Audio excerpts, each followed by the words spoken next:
शेषार्यं शकलशोधरिपूर्णचन्द्रं श्रीमन्नृसिंहगुरुवर्यपदाब्जभृङ्गं श्रीमन्ननन्तगुरुवर्यसुतं गुणाब्धिं சம்பத்குமார குருவரியமகம் பிரபத்தி. இன்றைய தினம் நாம் அனுபவிக்கும் விஷயம்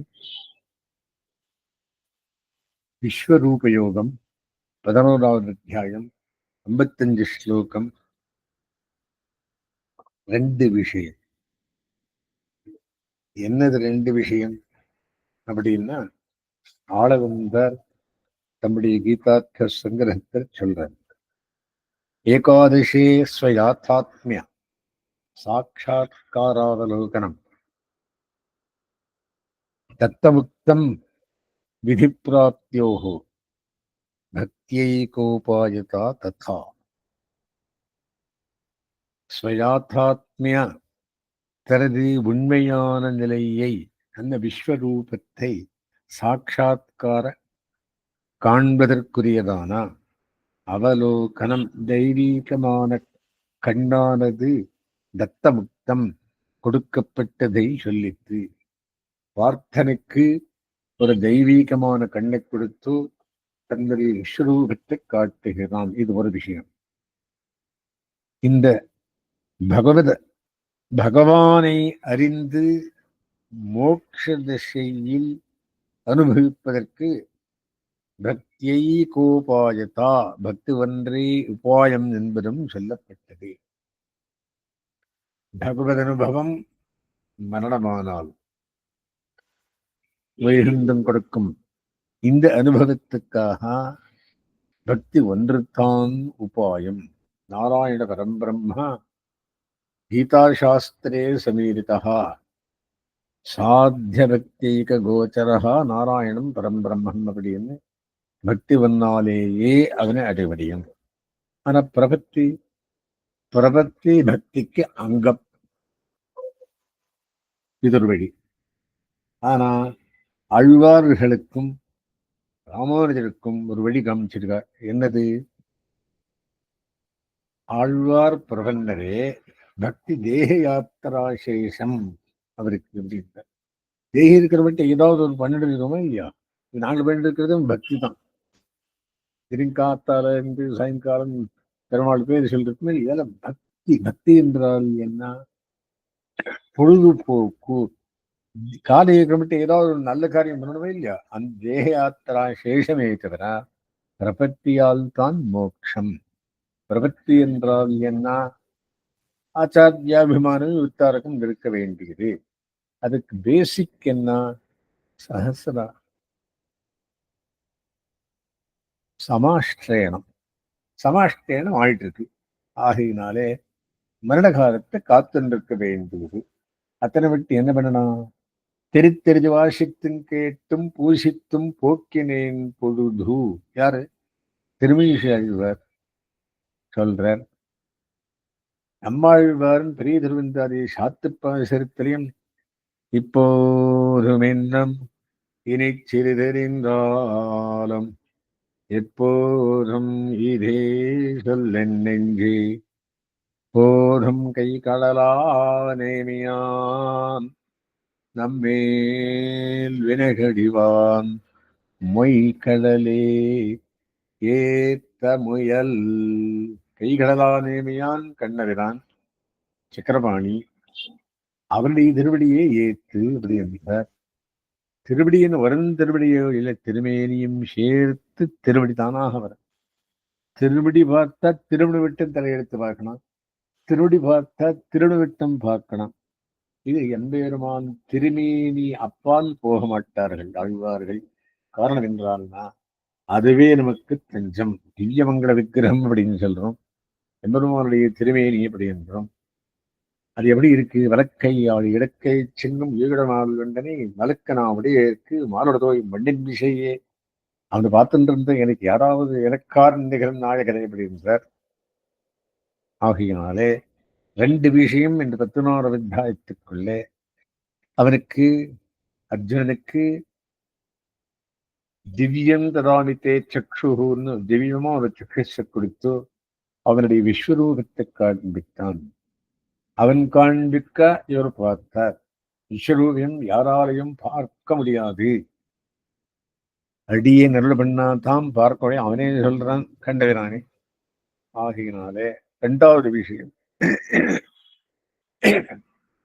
இந்த மாதிரி பகவான் அறிந்து மோட்ச திசையில் அனுபவிப்பதற்கு பக்திக உபாயதா,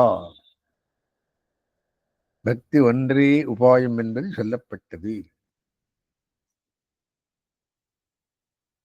இந்த அத்தியாயத்தில் முதலில் அர்ஜுனன் வசனம் பார்க்கப்படுகிறது.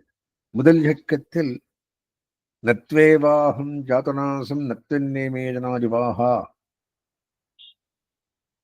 முதல் தொடங்கி தஸ்மாத் யோகி பவார்ஜுனா என்ற 6ஆம் அத்தியாயத்து கடைசி ஸ்லோகத்தில் சொல்லி என்னை அனுகிரகிப்பதற்கென்றே ஜீவனை பற்றி உபதேசித்தருளினாய். இதனால் தேகாத்மாபிமானம் என்ற மயக்கம் தீர்ந்து உண்மையை உணர்ந்தேன்.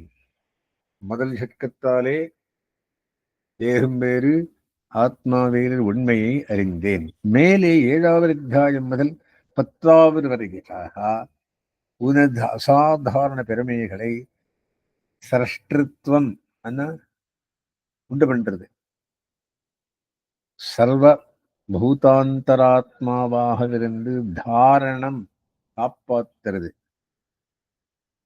ஸ்திதி சம்ஹர்த்திருத்வம் லயம் அப்படின்னு என்ன, படைத்தல் காத்தல் அழித்தல் ஒரு கல்யாண குணங்கள் மற்றும் பெருமைகளை நீயே விரிவாக சொல்ல கேட்டேன். 8லிருந்து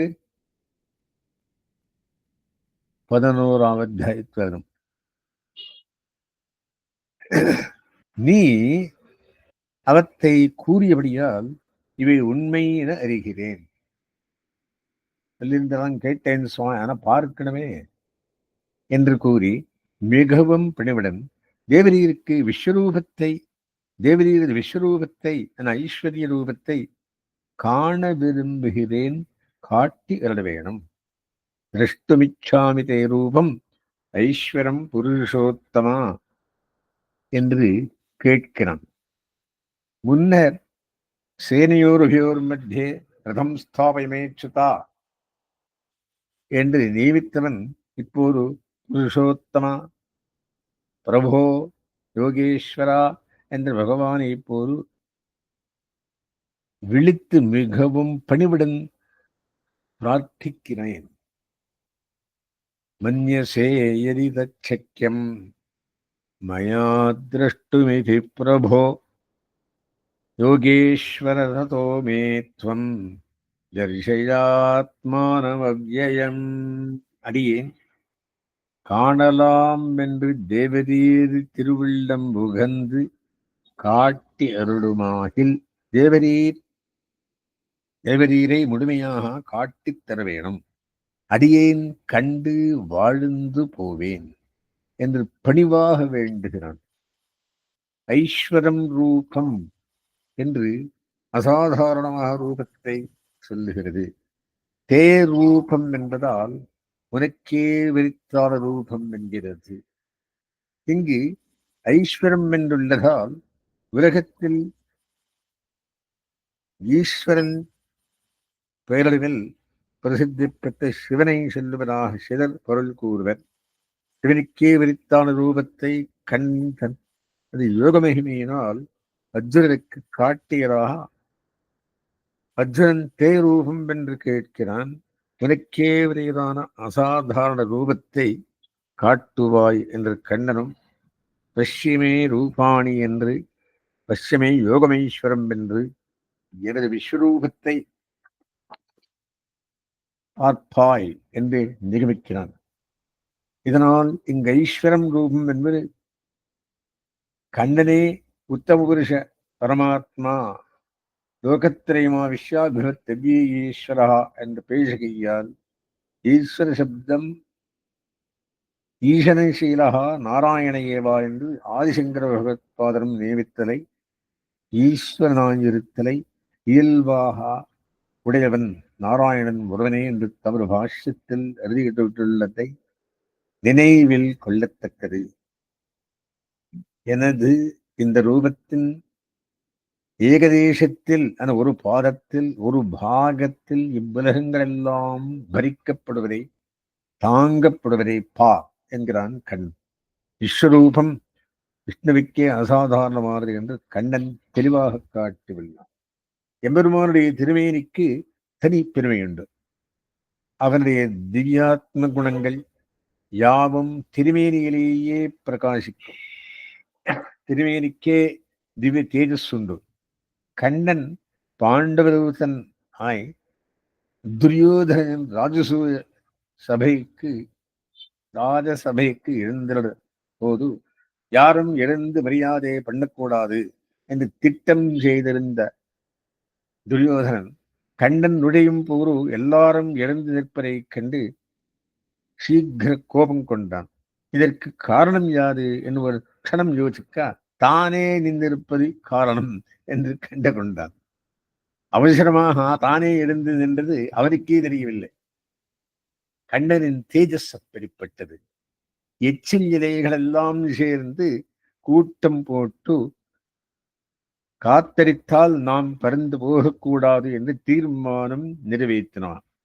அடுத்த விதம் ஒரு சூறாவளி காத்தரிக்க அவை இருந்த இடமே தெரியவில்லையாம். அப்படியே இங்கும் எம்பெருமான் சந்நிதியில் எப்படிப்பட்டவருக்கும் சத்வகுணம் தோன்றும்.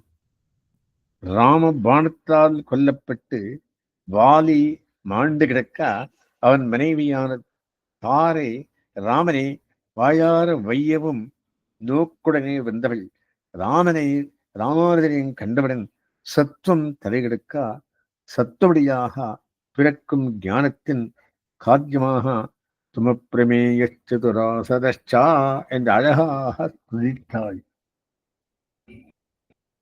சஷ்டிருத்வம் என படைத்தல் பிரகாசிப்பது நாபியில் இருந்து பூவையும் அதனின்று பிரம்மனையும் உண்டாக்கி அவன் மூலம் படைத்தலை நிர்வாகம் பண்ணுவதாகும். முகத்திலிருந்து பிராமணர் உண்டாயினர் என்பது போன்று வேறு வாக்கியங்களினாலும் அறியலாம். பர்திருத்துவம் எம்பெருமானே எல்லா பொருள்களையும் எல்லா ஜீவர்களையும் பரித்து வைத்து கொள்கையால் ரட்சணம் புலனாகும். இது இவன் காக்கும்படி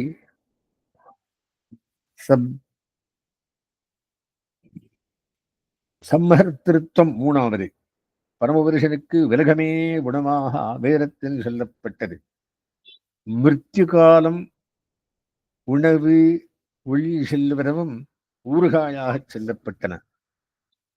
ஊறுகாயை முடிவில் விடுங்குமா போலே காலனையும் எம்பெருமான் எடுத்து விடுகிறான். காலன் யமன். அர்ஜுனன் விஸ்வரூபனாய் நின்ற கண்ணன் வாயில் எதிரி படையினர் துரியோதனர்கள் யாவரும் அகப்பட்டு புகுந்து பற்களால் சர்வணம் அரைத்தல் பண்ணப்படுவதை நேரில் காண்பதால் இது தெரியவரும். இதுபோல சகலேதர விலட்சணன் தன்னை ஒழிந்து எல்லாவற்றினின்றும் வேறுபட்டவன் பகவான் என்பதும் தெரிகிறது. இந்த ரூபத்தை காணும் போது அவன் எல்லா கல்யாண குணங்களும் விரும்ப பெற்றவன் என்பதும் தெளிவாகிறது.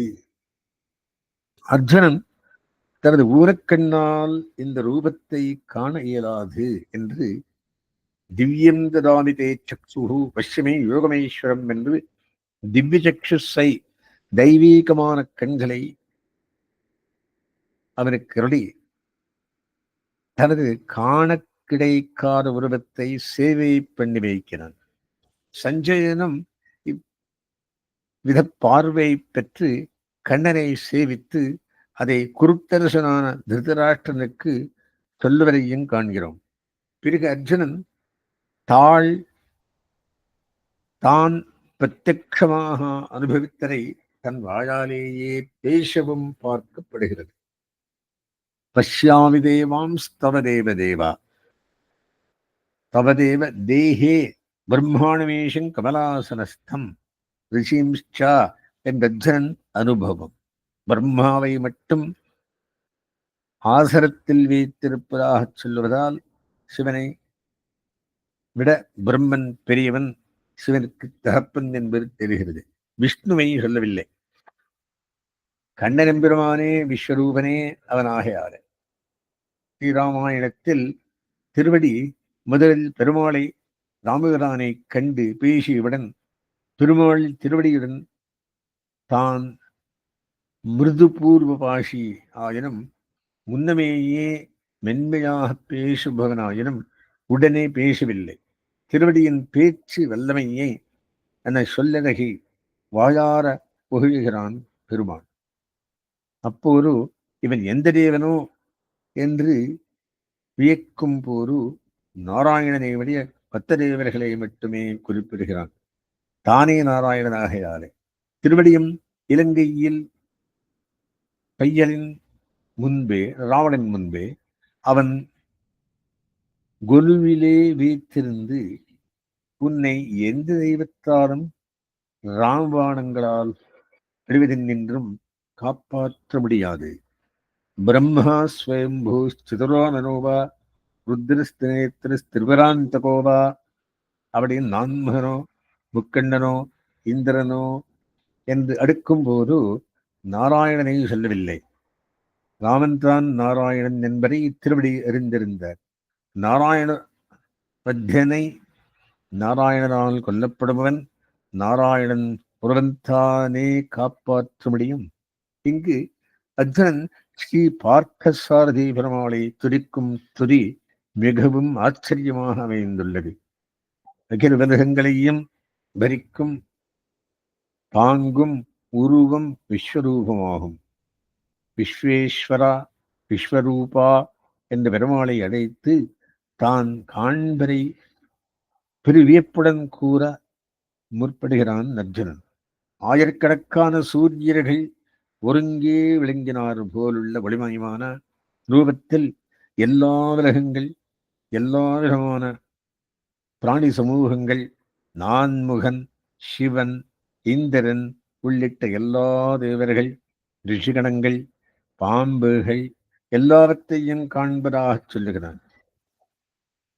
பிரம்மன் தாமரையின் மேலே வைத்திருக்க சிவன் அவருக்கு அடங்கி நின்றுள்ளதாக சொல்லுகிறான்.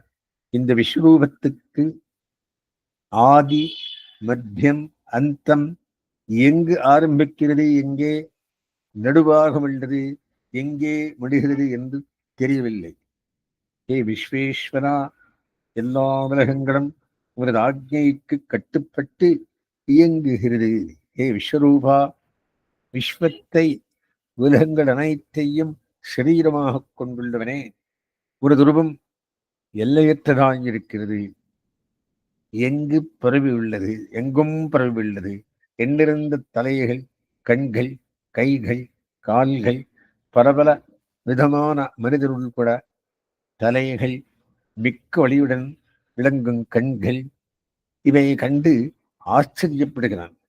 அர்ஜுனன் தெய்வீக கண்கள் இருந்தும் ஆதி மத்தியம் அந்தம் இவற்றை காண முடியவில்லை.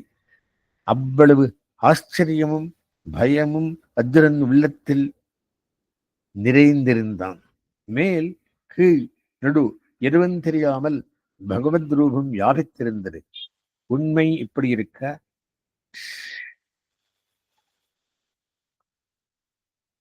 சஞ்சயனும் பகவத் பிரசாரத்தாலே திவ்யசக்ஷை பெற்று இந்த விஸ்வரூபத்தை தரிசித்து குருத்தரசனுக்கு சொல்லுகிறான். இவர்களும் கிருஷ்ணனாருளால் திவ்யசக்ஷு பெற்று இவர்களும் விடை பயனுக்கு உள்பட்ட சரீரம் பெற்றவரே. இந்த விஸ்வரூபத்தை வந்து காண்பதை அர்ஜுனன் பார்க்கிறான். இந்த விஸ்வரூபனம் திருவாடி முதலான திவ்யாயுதங் ஆழ்வார்களை தரித்திருப்பதை காண்கிறான். திருஷ்டுவாத்புதம் ரூபமுக்ரம் தவேதம் லோகத்ரயம் பிரவ்யதிதம் மகாத்மன். ஹே மகாத்மனே, அளவிட்டறிய முடியாத பெருமைகளை உடையவனே, பொசுக்கும் படியான வழியுடைய மிக்க ஆச்சரியமான இந்த உமது உருவத்தை கண்டு எல்லா உலகத்தவரும் மிகுந்த அச்சத்தை அடைந்துள்ளனர் என்கிறார். அனுகூலர்கள் அவனை புகழ்ந்து மங்களாசாசனம் பண்ணுவதையும், பிரதிகூலர்கள் அவன் வாய்களுள் புகுந்து பற்களால் அரைக்கப்பட்டு முடிவதையும் காண்கிறான். கௌரவ சேனைகளெல்லாம் முதல்வர்கள் உள்பட இப்படி நாசமடைவதை காண்கிறான். அச்சத்தாலும் ஆச்சரியத்தாலும் ஸ்தம்பித்து போன அர்ஜுனன் ஆழ்வார் தமது பிரேமையால் இன்னார் ஏன் என்பது போல பேசுகிறான் மேலே. ஆக்யாஹிகோ பவான் உக்ரரூபா நமோஸ்துதே தேவவர பிரசீதா. தேவர்களில் மிகச் சிறந்தவரே, மிக கொடிய ஒருவன் தாங்கியவரே, உம்மை தொடுகிறேன், அருள் புரிய வேணும் என்ன அபிப்பிராயத்துடன் தேவரீர் இந்த உருவத்துடன் காட்சி அளிப்பது மனமுவந்து தெரிவிக்க வேணும். அடியேருக்கு ஒன்றும் விளங்கவில்லை என்று பணிகிறான். உடனே பகவான் விடைகளெல்லாம், நான் இவர்களை எதிரிகளை எல்லாம் முடிக்கும் காலனாயிருக்கிறேன். இவர்கள் என்னால் அழிக்கப்பட்டு விட்டார்கள். நீ எழுச்சி பெற்று இவர்களை எனது கருவியாயிருந்து வென்று புகழையும் ராஜ்யத்தையும் அடையவாயாக. இதை செவியுற்ற அர்ஜுனன் செய்வதறியாமல் மிக மிக பயந்து நடுக்கத்துடன் கண்ணனை மறுபடியும் விளங்கி தழுதழுத்த குரலில் மேலும் பேசுகிறான். நமஸ்கிருத்வா பூயேவாக கிருஷ்ணம் சகத்கதம் வீர பிரணம்யா என்று இங்கு ஸ்லோகம் அமைந்துள்ளது. இங்கு அர்ஜுனன் கண்ணனின் பெருமைக்கு சேர அவனை விழிக்கும் முயல்கிறான். அனந்ததேவேஷ ஜெகன்னிவாசா துவமக்ஷரம் சரசத்தத் பரம் யத் त्वमादिदेव पुरुषः पुराणः त्वमस्य विश्वस्य परं निधानं वेत्तासि वेद्यञ्च परञ्च धाम त्वयाततं विश्वमनन्तरूपा नमो नमस्तेस्तु सहस्रकृत्वः पुनश्च भूयोऽसि नमो नमस्ते नमः पुरस्तारतपृष्ठतस्ते नमोऽस्तु ते सर्वत एव सर्वा अनन्तवीर्य अमितविक्रमस्त्वं சர்வம் சமாப்னோஷி ததோசி சர்வஹா. 37 முதல் 40 வரையில் உள்ள ஸ்லோகங்களில் அர்ஜுனன் கண்ணனின் மனத்துக்கு பேச்சுக்கும் அப்பால் பட்ட பெருமைகளை உணர்ந்து பயத்தாலும் பக்தியாலும் உந்தப்பட்டவனாய் மிகுந்த தடுமாற்றத்துடன் பேசுவதை காண்கிறோம். எல்லையற்றவனே, தேவர்களை எல்லாம் நியமித்து நடத்துபவனே, ஜெகத்தனை செய்யும் யாபித்து நிற்பவனே, கிரிசித்துக்கள் எல்லாம் நீயே. ஆதிதேவன், மிக தொன்மையானவன், இவ்வுலகங்களுக்கெல்லாம் மேலான ஆதாரமாய் உள்ளவன் நீயே. எண்ணிருந்த உருவங்கள உடைய பெரியவனே, எல்லாம் அறிபவன் நீயே, அறியப்படும் எல்லாமும் நீயே, மேலான இருப்பிடமும் பரமபரமும் நீயே. இந்த விஸ்வம் உன்னால் வியாபிக்கப்பட்டுள்ளது. எல்லாம் மாயிருப்பவனே, உன்னை முன்புறத்திலும் பக்கத்திலும் பின்புறத்திலும் வணங்குகிறேன். எல்லா காலத்திலும் எல்லா புறங்களிலும் பல பல முறைகள் என் வணக்கம் அமையட்டும். அளவற்ற சாமர்த்தியம் உள்ளவனே, எல்லையற்ற பராக்கிரமம் உள்ளவனே, எல்லா பொருள்களையும் நீ வியாபித்துள்ளாய். ஆதலால் எந்த பொருளையும் சொல்லாலும் நீயே சொல்லப்படுகிறாய். இதற்கு மேலே கண்ணனை தனக்கு சமமான நண்பனாகவும் உறவினராகவும் எண்ணி நடந்து கொண்டதற்கு மன்னிப்பு கோருகிறான் அர்ஜுனன்.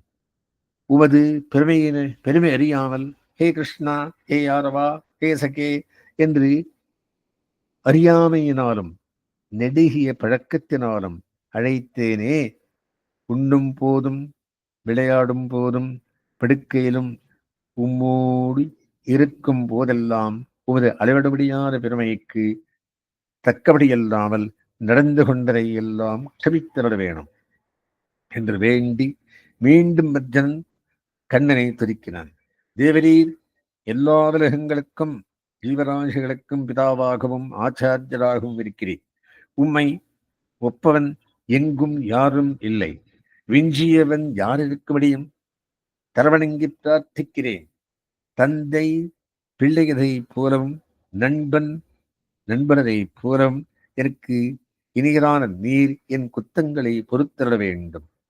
விஸ்வமூர்த்தே, இந்த அற்புதமான பயங்கரமான ரூபத்தை மறைத்து கொண்டு திருவாழி திருச்சங்குகளை ஏந்திய கையனாய் திருஅபிஷேகத்தோடு கிரீட்டத்துடன் 4 கைகளுடைய முன்னே ரூபத்துடன் உம்மை காட்டுகிற வேண்டும் என்று இறைஞ்சுகிறார். திருவல்லிக்கேணியில் ஸ்ரீ பார்த்தசாரதி மூலவர் நெடியோனாய் ஒரு திருக்கையில் பாஞ்சஜன்யம் ஏந்தி மற்றொரு திருக்கையில் தன் திருவடியை பத்தும்படி காட்டியபடி சேவை சாதிக்கிறார். உத்தவர் திருவாழி திருச்செங்கேந்தி இடதுகையில் ஒரு கோலை மட்டும் கொண்டு வரதுகையை அபயமுத்திரை காட்டியபடி காட்சி தருகிறார். பீஷ்மர் முதலானோர் உண்டாக்கிய காயங்களின் விடு அப்படியே விழுந்தன. யாவரையும் மயக்கி அழைத்து வாழ்விப்பவராய் சேவையரும் உற்சவமூர்த்தியின் ரூபமே இந்த ஸ்லோகத்துக்கு பொருள். 11:37 என்பது அடியேன் அனுபவம். ஆனால் கண்ணன் சாதாரணமாய் இருகைகள் உடன் தான் தோன்றுமானாம். அருகூதர்களுக்கு மட்டும் திருவாடி திருச்செங்களை காட்டுகிறவனாம். சிறு குழந்தைகளை அச்சுறுத்த செய்யவும் சங்கு சக்கரங்களை காட்டு எழுதுவான் என்று ஆழ்வார்கள் அறுபது கப்பூச்சி காட்டுகின்றான் என்று.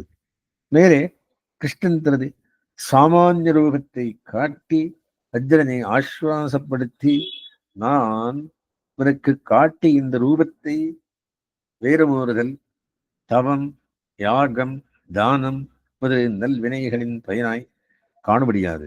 பக்தியாது அனன்யா சக்கியா அகம் ஏவம் விரோஜுனா ஞாத்தும் திரஷ்டஞ்ச மத்பக்தன் சங்கவர்ஜிதா ஞாத்தும் திரஷ்டஞ்ச மத்பக்தன் சங்கவர்ஜிதா கர்மகுரு என்று கடைசியில் நியமித்திருந்தான். நான் பக்தி சவலன், என்னை அறிய காண அடைய அனன்ய பக்தியால் தான் முடியும். பத்தத்தவனாய் என்றும் பக்தி உள்ளவனாய் சாஸ்திர முறைப்படி தர்மானுஷ்டானத்தில் பூத்தம் கொள்வாயாக, உனக்கு நலனுண்டாகும் என்கிறான் கண்ணன். இங்கு அர்ஜுனன் நெஞ்சிலோடும் கருத்தறிந்து கண்ணன் பேசுகிறான். அவனுக்கு பயமே மேலோங்கி இருக்கிறது. கேவலம் நமது பக்தியினால் விஸ்வேஸ்வரனான எண்ணத்துக்கு அப்பால் பக்த பெருமையுடைய கண்ணனை அடைய முடியுமோ என்றவன் கூறும் உபாயத்திலேயே சந்தேகம் இவனுக்கு. எவ்வளவு பெருமைகள் இருந்தாலும் எம்பெருமான் பக்தி செப்பல்லன். உண்மையான அன்புக்கு ஏங்கும் அவன்.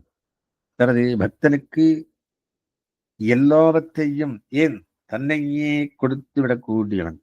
எனக்கே தன்னை தந்த கற்பகம் என்று கொண்டாடப்படுவான்.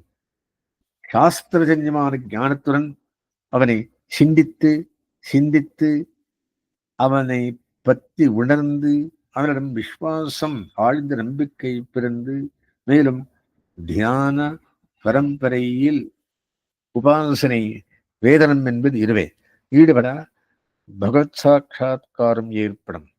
பிறகு அவனை பெற்றல்லது தரித்திருக்க மாட்டாத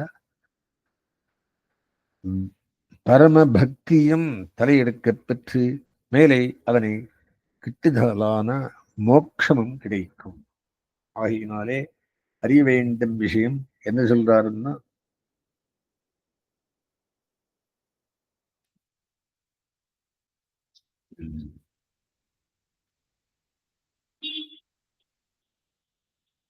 முதல் அர்ஜுனன் தனது நன்றியையும் ஆத்திக்கத்தையும் கிருஷ்ண பக்தியையும் 3 ஸ்லோகத்தால் காட்டி 4வது ஸ்லோகத்தால் விஸ்வரூபத்தை காட்டும்படி அர்ஜுனனுடைய பிரார்த்தனை. மேல் 4 ஸ்லோகத்தால் திவ்யசக்ஷுஸை அர்ஜுனனுக்கு அளித்து தன் விஸ்வரூபத்தை கண்ணன் அவனுக்கு காட்டுதல். மேல் 5 ஸ்லோகத்தாலே விஸ்வரூப வர்ணனம். அர்ஜுனன் விஸ்வரூபத்தின் பெருமைகளை கூறி துரித்து அர்ஜுனன் கேள்வி வருது 30வது ஸ்லோகத்துல.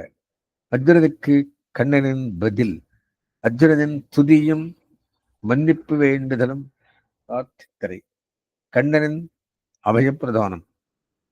கண்ணன் இயல்பான 4 தோள் திருவேணியை எடுத்துக்கொண்டு அர்ஜுனனை தேத்தியது. அவ்வுருவை கண்ட அர்ஜுனன் தான் இன்புத்து தன் நிலை பெற்றதை கூறி கண்ணன் அர்ஜுனனுக்கு பக்தி யோகத்தின் பெருமையையும் சுபாஷ்டயமாயிருக்கும் பெருமையையும் பேசி அத்தியாயத்தை முடிக்கிறேன். தஸ்மின்கிருதமாரம்பாம் யதிசேகரமத்தியமாம் லக்ஷ்மீவல்லபபரியந்தாம் வந்தே குருபரம்பராம்.